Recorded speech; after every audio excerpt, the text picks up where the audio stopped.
Mas nosotros somos linaje escogido, real sacerdocio, nación santa, pueblo adquirido por Dios, para que anunciemos las virtudes de aquel que nos llamó de las tinieblas a su luz admirable. Primera de Pedro 2:9. Continuando con los mensajes que corresponden al libro de Daniel, estamos en el capítulo 4. Y este relato que leemos en el capítulo 4 está ahí porque el mismo rey que lo padeció quiso que se plasmara esta historia para enseñanza de todos. Hoy vamos a hablar sobre un enemigo íntimo, como lo pueden leer. Un enemigo íntimo que se llama la soberbia. ¿A cuántos de nosotros nos gusta que nos digan que somos soberbios? Sí, así lo pensé. A casi nadie les gusta o nos gusta que nos digan, oye, como que hay que bajarle 3 rayitas, oye, como que ya te creíste mucho, oye, como que lo que me estás diciendo, a nadie le gusta. Sin embargo, es necesario, ¿saben? Es necesario. A una persona famosa le preguntaron una vez, ¿verdad?, si se acordaba de cuál había sido el momento más embarazoso o más difícil de su carrera. Ella dijo, sí me acuerdo, pero ¿podemos pasar a la siguiente pregunta, por favor? O sea, no quería recordarlo ni quería hablar de él. Y así muchas veces nosotros nos cuesta trabajo de esa vez que nos fuimos de boca ahí en el súper con Toy Carrito. En vez de reírnos, de contarlo como una anécdota, riéndonos, no, ¿verdad? No, eso no se cuenta, eso queda en el olvido. En vez de reírme por las veces que me he perdido, no, que ni se le ocurra a mi esposa o a mi esposo mencionar eso, ¿verdad? Y así somos. Somos soberbios y a veces maquillamos la soberbia con tantito polvo de humildad o con otras expresiones culturales, pero no nos gusta reconocer. El rey Nabucodonosor estuvo dispuesto a revelar la experiencia más embarazosa de su vida. Vamos a leer ahorita cómo él cómo pasó de ser un rey sabio, un rey con todo su esplendor, a ser un necio, una bestia, comiendo del pasto, mojándose los pantalones por sus necesidades. De un extremo a otro pasó este rey. Sin embargo, él quiso que aquí se plasmara todo eso para enseñanza de nosotros, para que reconozcamos que sin Dios nada somos y que es Él quien merece la honra y la gloria. Nosotros somos su creación solamente. Sin embargo, hay que reconocer que este rey aprendió de manera personal y de manera dolorosa que la soberbia antecede a la caída. De hecho, la esencia del pecado es la soberbia. La soberbia es arrogancia, presunción, engreimiento, creerme más, vanidad, egoísmo. Aunque la soberbia se define fácilmente, no es tan fácil reconocerla en nosotros. Podemos verla a lo mejor en los demás, podemos verla en otras personas y decir, mira, fulano, fulana, tiene esto y esto y esto, ¿verdad? Pero en nosotros no, nos cuesta muchísimo trabajo. Pensamos que es que yo así soy, es que es mi personalidad, es que así me educaron, es que así he salido adelante, es que en este mundo tan demandante, pues así se tiene que ser. Y ponemos un montón de excusas y pretextos para no reconocer la soberbia que me daña, me destruye y me lleva al pozo. Yo quiero invitarles para descubrir en este pasaje la capacidad destructiva de la soberbia, pero también cómo la ayuda de Dios puede guiarnos para ser más humildes y menos soberbios. Para decirle a Dios, Señor, ¿cuánta razón tienes? ¿Y qué tan equivocado estoy yo? Para decirle a las demás personas, tienes razón, perdóname, yo estoy equivocado. Y que a veces esas palabras parecen prohibidas, parecen que no, es que no te agaches, no cedas. Eso es soberbia. Eso es no querer reconocer. Somos muy buenos para decir a tal gobernante, tal persona, tal pastor, no es bien soberbio. Pero nosotros, para mirar hacia adentro, nos cuesta muchísimo trabajo. Por eso hoy quiero compartir con ustedes algunas enseñanzas de este capítulo 4. Al inicio del servicio leímos los primeros 3 versículos de Daniel 4. Vimos cómo es el mismo rey Nabucodonosor quien se dirige contando esta hazaña. Vamos a leer ahora los siguientes 15 versículos. Bueno, del 14 al 18. Perdón, del 4 al 18. Del 4 al 18. Está aquí enfrente, está en Reina Valera. Si usted trae esa versión, lo puede leer. Vamos a leerlo a una sola voz. Dice así: Yo, Nabucodonosor, estaba tranquilo en mi casa y floreciente en mi palacio. Vi un sueño que me espantó, y tendido en cama, las imaginaciones y visiones de mi cabeza me turbaron. Por esto mandé que vinieran delante de mí todos los sabios de Babilonia, para que me mostrasen la interpretación del sueño. Y vinieron magos, astrólogos, caldeos y adivinos, y les dije el sueño, pero no me pudieron mostrar su interpretación.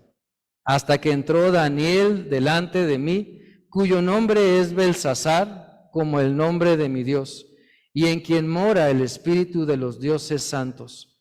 Conté delante de él el sueño, diciendo: Belsasar, jefe de los magos, ya que he entendido que hay en ti espíritu de los dioses santos, y que ningún misterio se te esconde, declárame las visiones de mi sueño que he visto, y su interpretación. Estas fueron las visiones de mi cabeza mientras estaba en mi cama. Me parecía ver en medio de la tierra un árbol, cuya altura era grande. Crecía este árbol y se hacía fuerte, y su copa llegaba hasta el cielo, y se le alcanzaba a ver desde todos los confines de la tierra. Su follaje era hermoso y su fruto abundante, y había en él alimento para todos. Debajo de él se ponían a la sombra las bestias del campo, y sus ramas hacían moradas las aves del cielo, y se mantenía de él toda carne.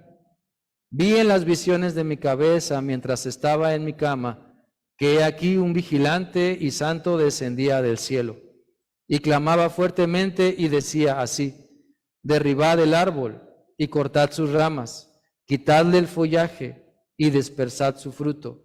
Váyanse las bestias que están bajo de él y las aves de sus ramas, mas la cepa de sus raíces dejaréis en la tierra, con atadura de hierro y de bronce entre la hierba del campo.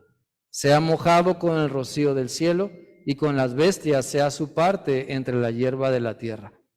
Su corazón de hombre sea cambiado, y le sea dado corazón de bestia, y pasen sobre él 7 tiempos.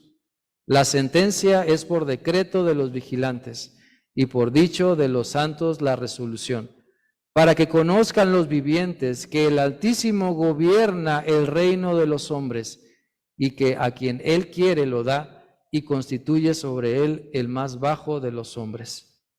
Yo, el rey Nabucodonosor, he visto este sueño.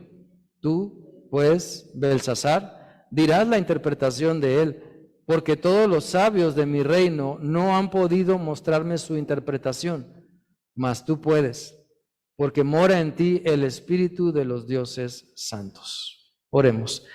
Padre, ahora que nos dirigimos para estudiar tu palabra, pedimos de tu dirección. Necesitamos de ti, Señor, para dejar a un lado todo eso que estorba y que no nos deja entender ni aplicar tu palabra, para dejar de ser arrogantes, Señor, y pensar que ya lo sabemos, o pensar que somos muy buenas personas y desechar tu palabra, Señor. No queremos eso. Queremos entenderla, queremos aplicarla. Ayúdanos, buen Dios. Con espíritu de humildad venimos delante de ti. Amén. Vamos a analizar 3 enseñanzas sobre este pasaje. Ya leímos hasta el 18 y aquí nos narra un poco de lo que es el sueño del rey Nabucodonosor. Y la primera enseñanza que quiero compartir con ustedes tiene que ver de los versículos del 25 en adelante. y es que la soberbia destruye la noción de la autoridad de Dios. Cuando yo me comporto como el machucapapas, como el que todo lo puede, como el que mis chicharrones truenan, estoy echando a la basura la autoridad de Dios. Cuando yo digo, aquí se hace mi voluntad, estoy echando a la basura la autoridad de Dios. Cuando yo pienso, bueno, Dios podrá decir esto, pero vamos a cerrar la Biblia y estoy echando entonces a un lado la autoridad de Dios. Cuando yo creo que puedo educar a mis hijos, a mis nietos, a mi familia de una manera diferente a la que Dios me dice, estoy desechando su autoridad. Cuando yo creo que puedo vivir como a mí se me antoja, ¿acaso Dios me ama? ¿Qué no? ¿Acaso Dios tiene misericordia? ¿Acaso Dios me perdona? Porque Él es bien perdonador, su palabra lo dice. Cuando yo empiezo a vivir en libertinaje, estoy siendo soberbio. Cuando yo no entiendo la correcta libertad que tengo en Cristo, estoy siendo soberbio y estoy pisoteando la autoridad de Cristo. Quiero invitarles para leer los versículos del 25 al 27. Van a aparecer aquí enfrente. Daniel 4, 25 al 27. Dice, usted será apartado de la gente y vivirá como los animales. Comerá pasto como el ganado y se mojará con el rocío. Durante 7 años vivirá así, hasta que comprenda que el Dios Altísimo es el único que gobierna los reinos de los hombres. Solo Dios decide quién dirige los reinos. Cuando el ángel dijo, dejen el tronco y sus raíces, quería decir que el reino seguirá siendo suyo. Se le devolverá cuando comprenda que el cielo es la mayor autoridad. Por eso, mi rey, le pido que acepte el consejo que le doy. Actúe con justicia y no peque más. En lugar de hacer maldades, ayude a los pobres. Así podrá seguir viviendo en paz. Y el mismo consejo que se le da o que se le dio al rey, se nos da también a nosotros, ¿saben? Muchas veces Dios nos dice su voluntad y aún así nos aferramos a seguir en nuestra arrogancia, en nuestra maldad. Vemos las consecuencias de la maldad en otras personas y decimos, no, la Biblia dice, caerán 1000 a tu diestra y 10,000, mil a tu derecha y 10,000 a tu izquierda, y más a ti no llegarán. ¿Sí? Ahí lo puede checar usted, ¿verdad? Pero creo que lo dije al revés, eso de diestra y siniestra. Pero la idea que da este pasaje es que nada nos puede tocar, según algunos. Sin embargo, a veces tomamos pasajes de la palabra fuera de su contexto. Agarramos las promesas sin saber que tienen una condición. Las promesas de Dios, muchas de ellas tienen una condición, y esa condición es obediencia. Y el rey pensaba que por ser él el mero, el reino más grande del mundo, él estaba bien. Y muchas veces pasa eso con nosotros. Podemos decir, yo no le hago mal a la gente, yo me porto bien, yo soy buena persona, dicen algunos. Yo ayudo, yo le proveo a mis papás o le hago caso, yo no me peleo así y asá, ¿verdad? Como otros. Y entonces ahí está el problema, que en mi arrogancia me comparo con otros. En mi arrogancia pienso que la familia X está más mal que la familia Y así. Pero la solución que Dios nos da para salir de la arrogancia está en el versículo 26. Dice, se le devolverá el reino cuando comprenda que el cielo es la mayor autoridad. Sí. Cuando entendamos y vivamos que Cristo es el que manda y no yo, que mis deseos de la carne, del alma, tengo que someterlos al Señor por más trabajo que me esté contando. Cuando yo entienda eso, entonces la humildad va a triunfar y la soberbia se va a ir. Para reconocer la autoridad, hermanos, hay que tener humildad. Humildad. Humildad no es una mala palabra. Humildad no es una palabra extraña. Humildad no es un término que alguien se inventó para que yo sufra. Humildad es lo que necesitamos y Dios ha diseñado para que yo sea feliz, para que seamos felices y entendamos mejor la palabra, la Biblia. No es simplemente afirmar con nuestra boca que somos humildes, sino actuar en obediencia. ¿Sabe? La soberbia no es el peor enemigo de Dios. La soberbia es nuestro peor enemigo. El decir, ¿pero por qué? ¿Por qué tengo que reconocer esto? ¿Por qué tengo que reconocer aquello? ¿Por qué tengo que orar por tal o cual presidente si yo ni voté por él? ¿Por qué tengo que hacerle caso a tal o cual persona si ni mi pastor él es? Si yo ni lo invité. ¿Por qué tengo que hacerle tal o cual a esa persona que está enfrente del salón? Mi maestro es. Nomás está ahí nada más dizque enseñando. O sea, eso es soberbia. Eso nos hace tanto daño. Pero a veces la seguimos alimentando. La traemos aquí, ¿verdad? Como si fuera nuestra sandía de temporada. O sea, la cargamos para todos lados. No queremos reconocer que la soberbia no es el peor enemigo de Dios, es mi peor enemigo. Me hace daño. Yo les invito a reconocer nuestra necesidad de practicar una vida sencilla, una vida con humildad. Daniel le recomienda al rey Nabucodonosor que cambie. O sea, después de que le interpreta el sueño y le dice lo que le va a suceder, Daniel con toda humildad le dice, pero, oh rey, puedes cambiar, deja de pecar, deja de hacer lo malo, ayuda a los que necesitan y a lo mejor así puedes retrasar un poco más este juicio o te puede ir menos peor de lo que ya se te dijo que va a pasar. Pero aún así el rey no hizo caso. Y muchas veces sucede esto con nosotros, esto mismo con nosotros. Vemos que otros están pasándola mal por desobedientes, por rebeldes, y aún así no queremos hacer caso. ¿Estamos satisfechos con el estilo de vida que llevamos? ¿Ya nos acostumbramos a la soberbia? Es que si no me paro y no digo y no hablo las cosas como son, a veces decimos, si no digo las cosas de esta manera, entonces no pasa nada o no suceden las cosas, según nosotros. Pero no es así. Lo que pasa es que ya nos acostumbramos a ese estilo de vida de soberbia. La consideramos como una compañera fiel. ¿Sabe cuál es el primer indicio de soberbia en nuestra vida? Decir que no está. Decir que no somos soberbios. Decir que, no, es que yo ya, eso era antes, pero ahora, gracias a Dios, soy diferente. Ese es el primer indicio de soberbia.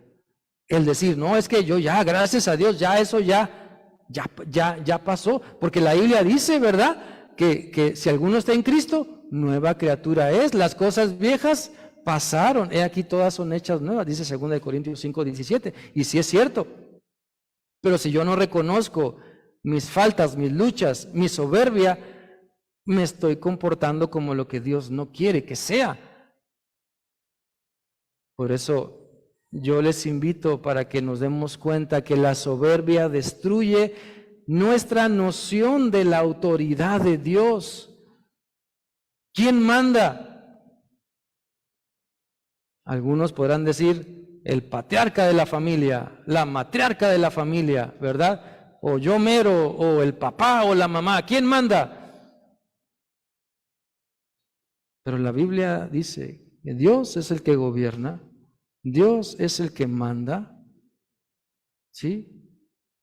Y uno, como su creación, como sus hijos, necesitamos someternos a lo que Él nos está mostrando. En segundo lugar, la segunda enseñanza dice que la soberbia destruye la noción de la limitada capacidad humana.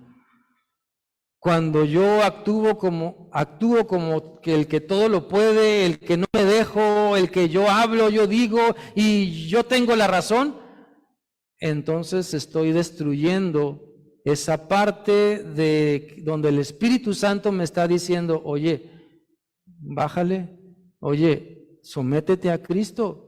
No es cierto que todo lo puedes, no es cierto que todo lo sabes.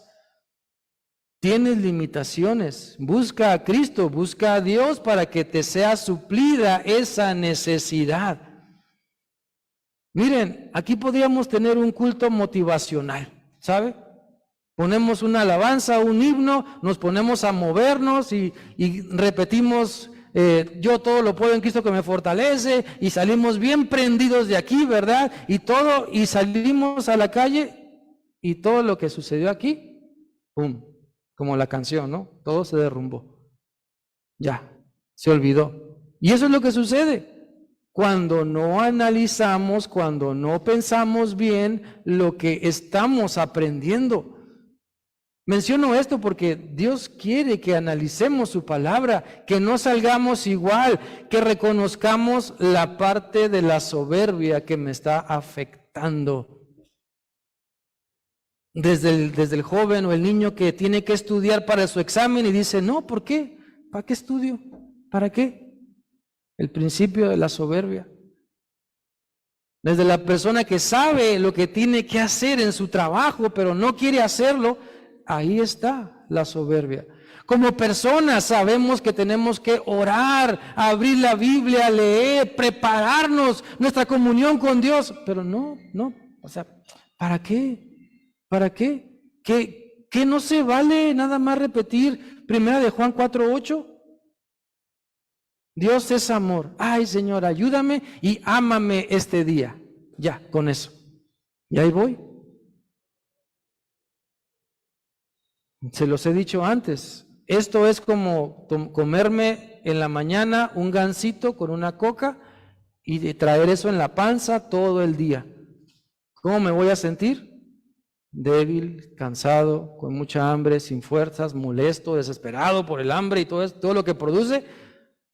Pero espiritualmente, ¿quién me enseñó que con una pequeña porción de la palabra y una oración fugaz puedo vencer las más duras tentaciones y luchas en mi vida? Eso es soberbia, eso es arrogancia, el no querer pasar el tiempo suficiente con Dios en las mañanas o en el día para ser fortalecido. Vamos a leer lo que dice el versículo 29, del 29 al 32 de Daniel 4. Daniel 4, del 29 al 32. Dice, un año después, el rey caminaba por la terraza de su palacio de Babilonia y dijo, miren qué grande es Babilonia. Yo construí esta ciudad con mi poder. La he hecho capital de mi reino para mostrar lo grande que soy. El rey no había terminado de hablar cuando se oyó una voz desde el cielo diciendo, escucha lo que te va a suceder, rey Nabucodonosor. Ya no tienes ningún poder sobre tu reino. Te apartarán de los hombres, vivirás con los animales, comerás pasto como el ganado y te mojarás con el rocío. Vivirás así durante 7 años hasta que te des cuenta de que el Dios Altísimo es el único que gobierna los reinos de los hombres. Solo Dios decide quién los gobierna. Las palabras del versículo 29 y del versículo 30 son bien conocidas en nuestra cultura, ¿sabe? Sobre todo cuando dice, miren qué grande es Babilonia. Yo construí esa ciudad con mi poder. ¿Cuántas personas no han dicho y no dicen aún, mira mi casa, qué bonita me quedó? Yo la hice con el sudor de la frente, me partí el lomo, me quemé las cejas, mira qué bonita me quedó. Yo quiero que todo el mundo venga a mi casa para que disfrute y me diga, qué bonita casa tienes. es lo mismo, la misma arrogancia. ¿Qué podemos hacer si Dios nos bendice con esa posibilidad? Bueno, decir, para la honra y la gloria de Dios, Él me permitió construir estas 4 paredes con un techo, ¿verdad? Pásale a su humilde casa y disfrutemos lo que Dios me ha dado, en vez de ser arrogantes, en vez de decir, miren, ¿verdad? Miren, aquí está mi título del doctorado, de la maestría, de la licenciatura, miren, todos mis hijos y sus títulos, y miren, miren. En vez de decir, para la honra y la gloria de Dios, ¿verdad? Señor, me diste 5 talentos, 5 hijos, aquí están, otros 10, otros 20, ¿sí? Tú me diste estas capacidades, aquí está, Señor. O sea, vamos entendiendo. La Biblia nos quiere enseñar a ser humildes, a dejar la arrogancia a un lado, porque la soberbia destruye esa noción de que como humanos tenemos muchas limitaciones. ¿Qué dice la Biblia de los que se jactan de sus logros? Proverbios 16:18. Va a aparecer aquí enfrente, vamos a leerlo. Proverbios 16:18 dice, a la soberbia le sigue la destrucción, a la altanería el fracaso. Y lo hemos visto una y otra vez, y a veces no queremos aprender. La soberbia nos impulsa a querer ponernos por encima de Dios, pero ¿cuándo lo vamos a lograr? La creación, somos creación de Dios. Él está por encima de todos nosotros. Y al perder la noción de que todo lo que tenemos viene de Dios, este pasaje nos enseña que Dios no está de acuerdo con nuestra soberbia. Y uno de los tantos modos que la soberbia se manifiesta en nuestra vida es no quererme arrepentir. No, yo no estoy mal.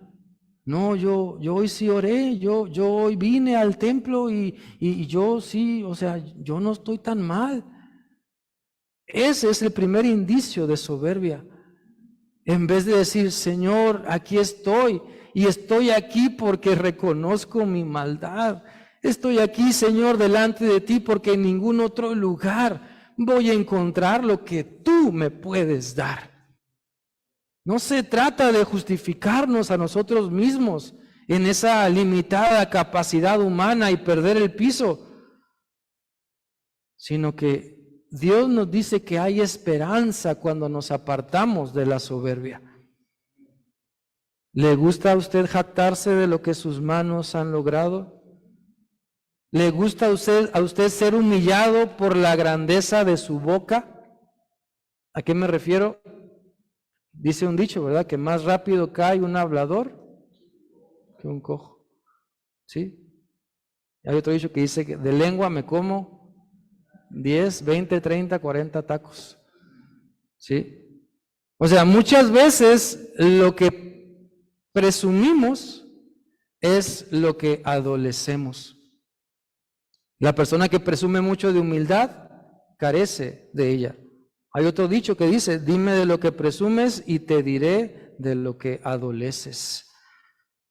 Si tan solo aprendiéramos a cerrar nuestra boca más veces, y yo lo digo en el sentido de hablar menos de nosotros, de presumir menos lo que pensamos que somos o tenemos. No, es que miren, o sea, la gente ahora en las redes sociales despliega este anuncio.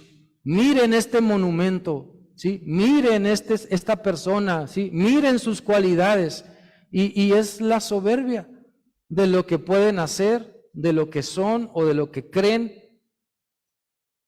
Pero el Señor tiene un mejor plan para nuestra vida. En el pasaje de Daniel se describe toda la humillación que vino sobre el rey Nabucodonosor por su soberbia. Dios sabe cómo quitar aquello que nos estorba, ¿sabe?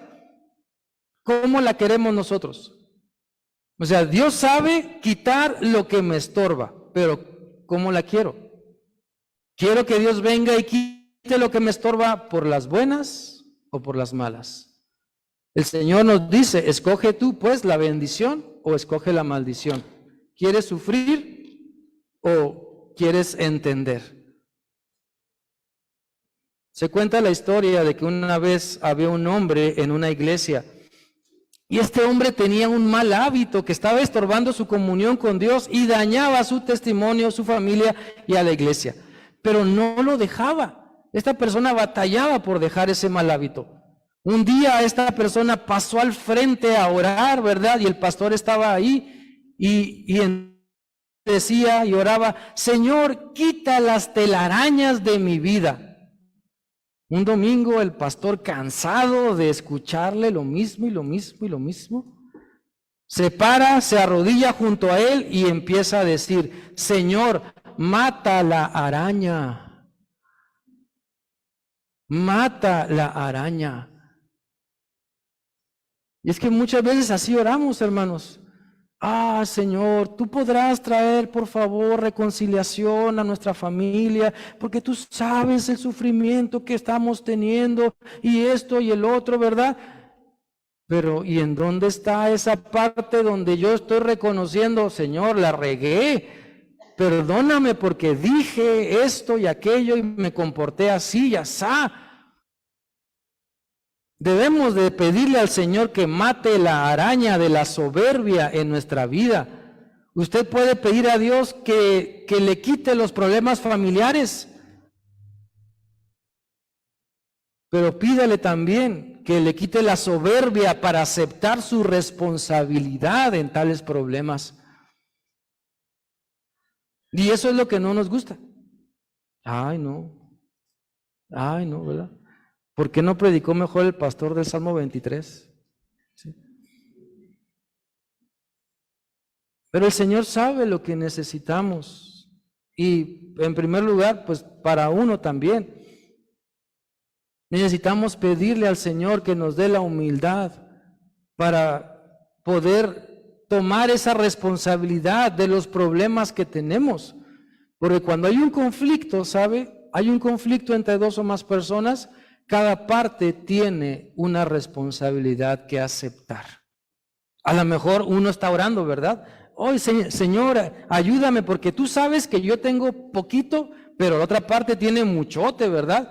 Pues comience usted con eso poquito que usted dice tener y empiece a confesarlo delante de Dios y delante de la otra persona.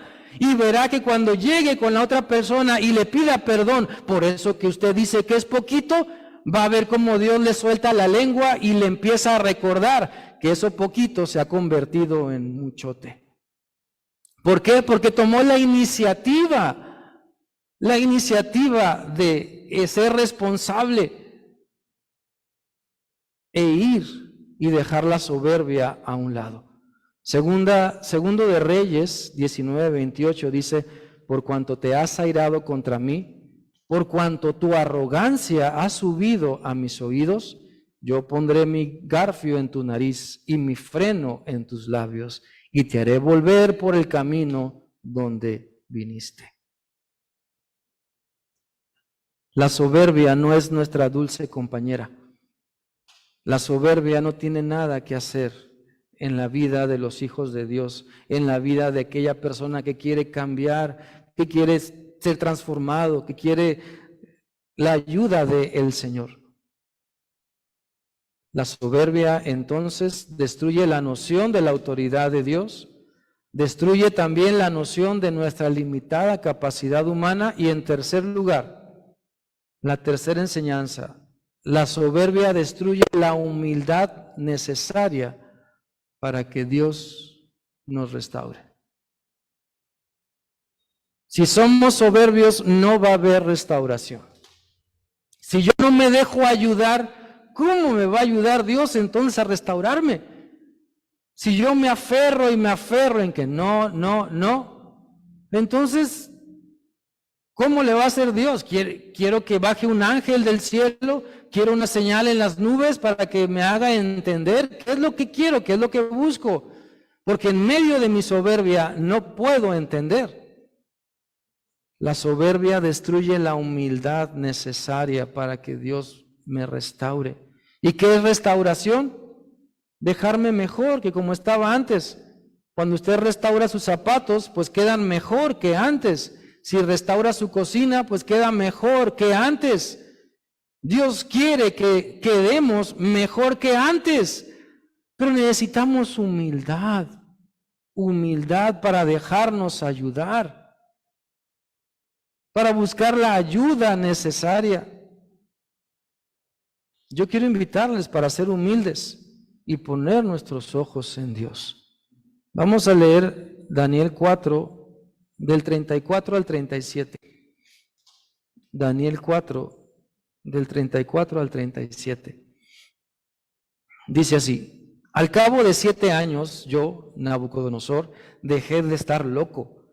Entonces levanté los ojos al cielo y le di gracias al Dios Altísimo, que vive para siempre. Lo alabé y le dije: tu poder durará para siempre y tu reino no tendrá fin. Ante ti nada podemos hacer los que vivimos en la tierra. Tú haces lo que quieres con los ejércitos del cielo y con los habitantes del mundo. Nadie puede oponerse a ti ni hacerte ningún reclamo. Tan pronto como dije esto, entonces sané de mi locura y recuperé la grandeza de mi reino. Volví a ser el mismo que antes. Todos mis consejeros y jefes de mi reino vinieron a servirme y llegué a ser más poderoso que antes. Por eso alabo y adoro al Rey del cielo, pues todo lo que hace está bien hecho. Él es un Dios justo que humilla a los que son orgullosos. Lo digo yo, el rey Nabucodonosor. ¿Podría usted borrar las últimas 2 palabras y poner su nombre y apellido? Él es un Dios justo que humilla a los que son orgullosos. Lo digo yo, su nombre y su apellido. Ay, no, si Dios es amor, ¿por qué me va a humillar? No, si Dios es tan bueno, no, mejor. ¿Cómo oramos a veces? Con lazos de amor, ¿verdad? Con lazos de amor, Señor, atráeme. Sí, Dios es amor, pero cuando mi rebeldía insiste, cuando mi locura insiste, cuando mi soberbia insiste, entonces Él me va a humillar porque yo no quiero cambiar, no porque Él no sea bueno ni amoroso, sino porque yo me aferro a ser orgulloso. Yo le invito a usted para que piense muy bien cómo está viviendo, sus actitudes, su supuesto buen nombre o buena fama. Vivamos mejor para honrar a Dios, para darle la honra y la gloria al Señor, para que el buen nombre de Cristo siga siendo exaltado por los hombres, por las naciones, no nuestro nombre. ¿Sabe un buen remedio para el orgullo? Agarre un recipiente, llénelo con agua. ¿Sí? Llénelo con agua. Entonces, meta su puño en el recipiente. ¿Qué va a pasar? Bueno, que su mano se va a mojar. Sáquelo. Saque su puño. Y el hueco que se quedó ahí es el hueco que va usted a dejar en la vida de los demás cuando usted no esté. ¿De qué tamaño es el hueco? No hay hueco. No hay hueco. Ese es un excelente ejercicio para nuestro orgullo y nuestra soberbia. No, es que si yo no estoy, entonces, ¿qué va a pasar? Si yo no hablo, es que tengo que estar ahí porque si no, orgullo, soberbia.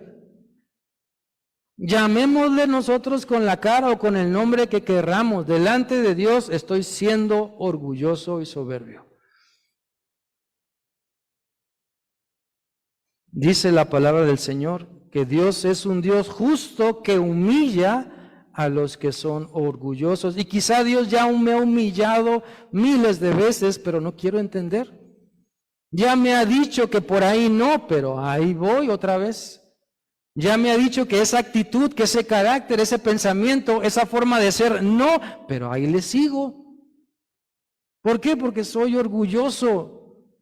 No me gusta dejarme guiar por el Señor. Y eso es lo que tiene que cambiar, hermanos y hermanas. Llegar al punto donde descubramos que la soberbia destruye mi humildad que tengo que tener para que Dios me restaure, para que Dios me cambie, para que Dios me haga algo mejor de como hoy amanecí, de como hoy entré. Por eso yo quiero invitarle para ser humilde y poner sus ojos en Dios. La humildad es producto del trabajo de Dios en nuestra vida. Mucha soberbia indica poca relación eficaz con Dios. Vamos a leer Primera de Pedro 5:5. Primera de Pedro 5:5. Aquí está enfrente, dice: revístanse todos de humildad en su trato mutuo, porque Dios se opone a los orgullosos, pero da gracia a los humildes. Yo espero que antes de partir con el Señor entendamos mejor la manera de ser humildes y vivirlo. ¿Por qué muchas personas mayores están solas y su familia no quiere ni siquiera visitarles? Muchos de ellos es porque son viejitos orgullosos, renegones, que no se dejan ayudar, que están reniegue y reniegue, y no dejan que el amor de Dios fluya ni de aquí para allá ni de allá para acá. Por eso pidámosle a Dios que nos ayude a ser humildes, que antes de que el Señor nos llame a su presencia podamos entender mejor cómo ser humildes. Porque mire, la soberbia señala a los demás. Si yo señalo a alguien, ¿verdad? Un dedo apunta para allá, pero 3 dedos me apuntan a mí. Siempre 3 dedos me van a apuntar a mí. La soberbia pretende hablar de los demás. ¿Cuántas personas no se sientan en la banqueta o en el porche o ahí en el frente de su casa, sacan las papitas, la mecedora y no se ponen a hablar de Dios? No se ponen a hablar de soluciones para los problemas de la comunidad, ¿o sí? Ah, ¿ya viste? Ja, ja, ja, mira. Ah, mira, la vecina o el vecino. No, si te contara lo que me dijo fulanito que le contó sutanito que le dijeron en el mercado Juárez. Y así, ¿verdad? O sea, los pecados van construyendo una vida de soberbia donde pensamos que podemos señalar a los demás. Sin embargo, la humildad apunta a uno mismo. La humildad me apunta a mí, revela mis defectos para corregirlos, me hace vivir en la realidad de lo que soy ante Dios. La humildad me hace pensar que no vengo al templo porque soy muy buena persona. La humildad me hace ver que estoy aquí hoy y cada vez que me congrego, porque no hay otro lugar donde pueda estar mejor que aquí para humillarme, para alabar a Dios, para dejar que Él me hable. No venimos a la iglesia porque somos buenas personas, todo lo contrario, porque sabemos que necesitamos la ayuda de Dios. Y cuando yo me crea que soy más, o la soberbia esté pasando, ¿verdad?, por mí, agarre un recipiente con agua, meta la mano y sáquela. Y ese hueco que dejó usted en el agua, eso es lo importante que usted es. Sí, Dios a todos nos ha dado una misión, un propósito que debemos llevarla a cabo, pero no somos indispensables. Dios nos usa, claro, nos seguirá usando, gloria a Dios, pero el día que no estemos, y a veces eso es lo que nos duele, alguien mejor va a venir a hacer las cosas. y las va a hacer seguramente mejor. ¿Sabe? Se hizo una encuesta en algunas personas que estaban a punto de jubilarse. Y lo que dijeron estas personas de 65 y más, cuando se les preguntó cuál es uno de sus más grandes temores, cuál es uno de sus más grandes temores que tiene, muchos de ellos dijeron que venga alguien, ocupe mi puesto y lo haga mejor que yo. A lo mejor usted y yo decimos, no, pues qué bueno, ¿verdad? Para eso se preparan los alumnos. Pero muy dentro de nosotros, ese enemigo íntimo que se llama soberbia, está desarrollando eso. No, es que esto es lo mío y yo quiero hacer siempre esto y que nadie más lo haga. O es que yo hago esto y hasta que el Señor me llame. Eso es soberbia. Soberbia es no querer enseñar a otros, no querer pasar la estafeta a otros. Eso es soberbia, no capacitar a otros para deleitarnos también en sus triunfos y en sus éxitos. Soberbia es la persona que quiere tener allá a sus hijos siempre con ellos. ¿Para qué te casas? ¿Para qué te vas a Chihuahua? Aquí quédate. ¿Para qué sales a conocer el mundo? Ya conoces Delicias, ya lo conoces todo. O sea, esa es la mentalidad de una persona soberbia. Esconde sus miedos, sus temores detrás de esa actitud. Yo les invito para ser humildes y humillarnos delante de Dios. El versículo 37 de Daniel 4 dice que Dios puede humillar a los que andan con soberbia. Y Nabucodonosor aprendió de la manera difícil, pero al final reconoce la soberanía de Dios.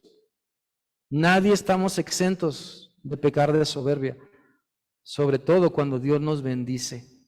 Cuando Dios nos bendice, ahí entra esa línea delgada que podemos cruzar hacia la soberbia. No nos dejemos envenenar. Demos siempre la honra y la gloria a Dios. Reconozcamos que alguien o muchas personas cocinan mejor que yo, trabajan mejor que yo, enseñan mejor que yo, predican mejor que yo, cantan mejor que yo, alaban al Señor mejor que yo, son mejores padres, son mejores madres, son mejores hijos. No tendría por qué costarme trabajo el tener en mi cuarto o en mi casa un banderín que dijera tercer lugar. ¿Sabe por qué? Porque el primer lugar es Dios. El segundo lugar es reconocer que siempre va a haber alguien mejor que yo. Y el tercer lugar, si me esfuerzo, puede ser mío. No deberíamos tener problemas.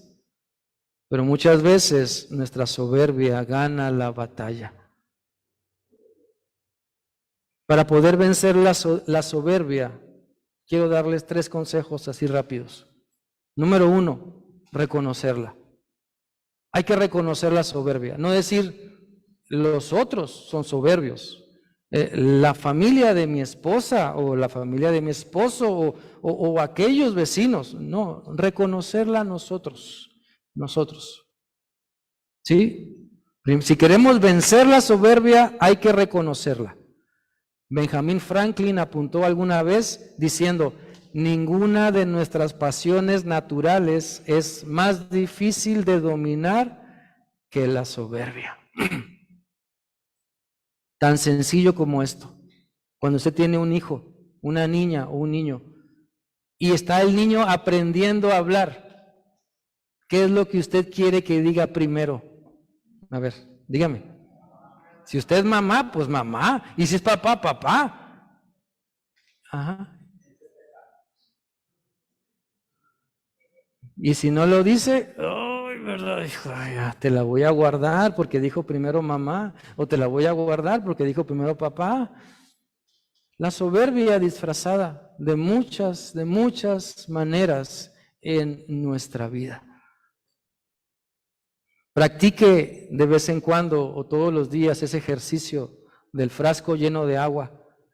Cuando usted crea que tuvo un triunfo, que tuvo un gran negocio, que le fue bien en el día, meta la mano en un recipiente con agua y sáquela.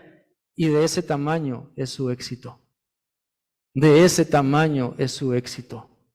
Y eso nos va a ayudar a ubicarnos en el plano de que a Dios es toda la gloria y nosotros solamente somos su creación.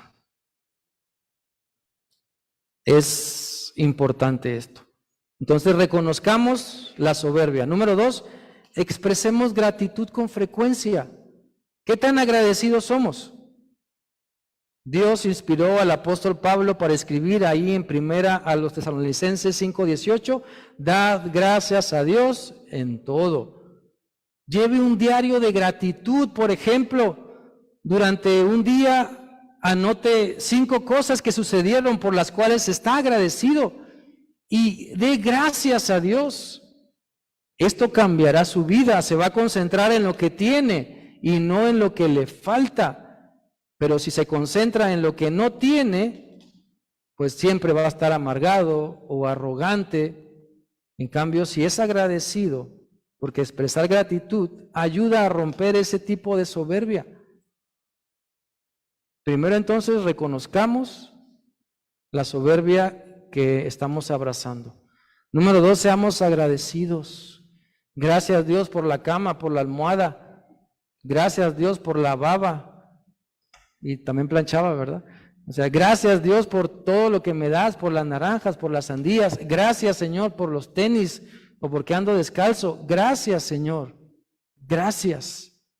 Y número 3, para aprender a vencer la soberbia, hay que aprender a reírse de uno mismo. Escúcheme bien, hay que aprender a reírse de uno mismo.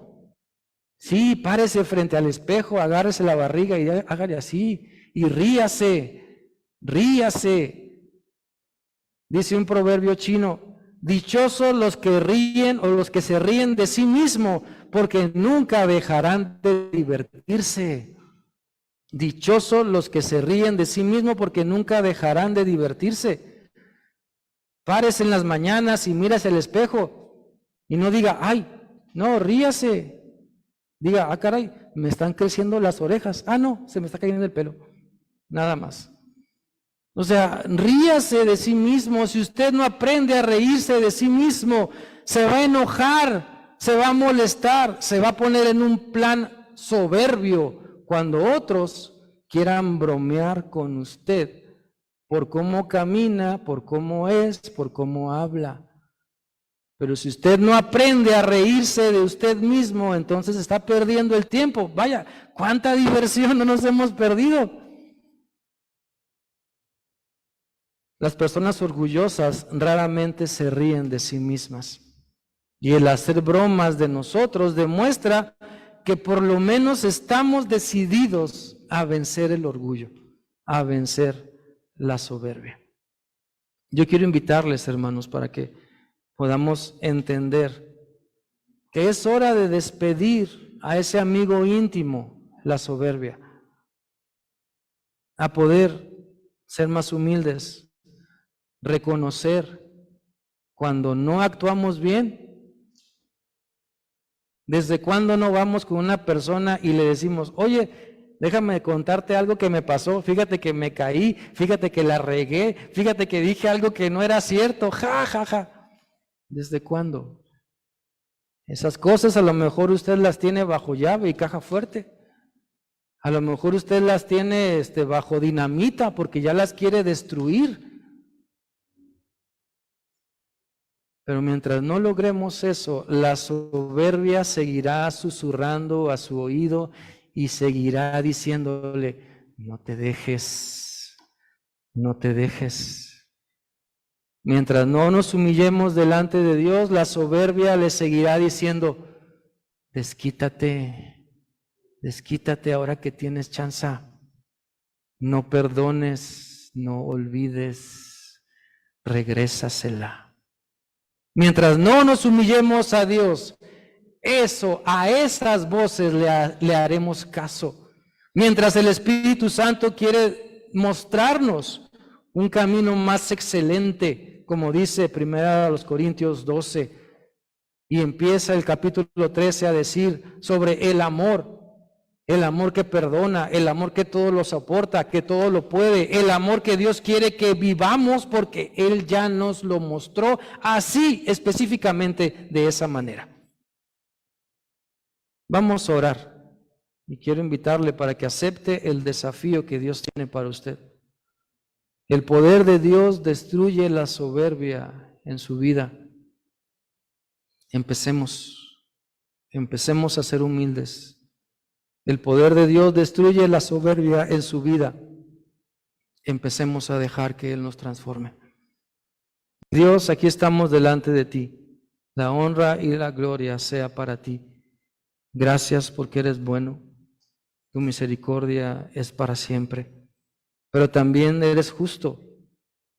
Y no te gusta que caigamos en esas actitudes de soberbia. Ayúdanos, Padre eterno, para ser más humildes, sencillos de corazón, para no creernos que somos indispensables o importantes, para no creernos que si no estamos o decimos o participamos, entonces no es lo mismo. Ayúdanos, Señor, ubícanos en nuestro lugar para darte a ti toda la honra y toda la gloria que solamente tú mereces, Señor. Gracias por tus bondades. Gracias por darnos la oportunidad de aprender de la historia del rey Nabucodonosor. Que no lleguemos, Señor, a ese grado de desobediencia. Que no lleguemos, Señor, a que tú tengas que hacer eso en nuestra vida para que entonces entendamos que estamos mal. Te ruego, Señor, por quienes están clamando a ti. Te ruego, buen Dios, por quienes están reconociendo su soberbia y te están pidiendo humildad. Por quienes te están pidiendo perdón por el pecado de soberbia, Señor. Intercedo por ellos y te ruego, Señor, que tú les escuches y les transformes. A ti sea la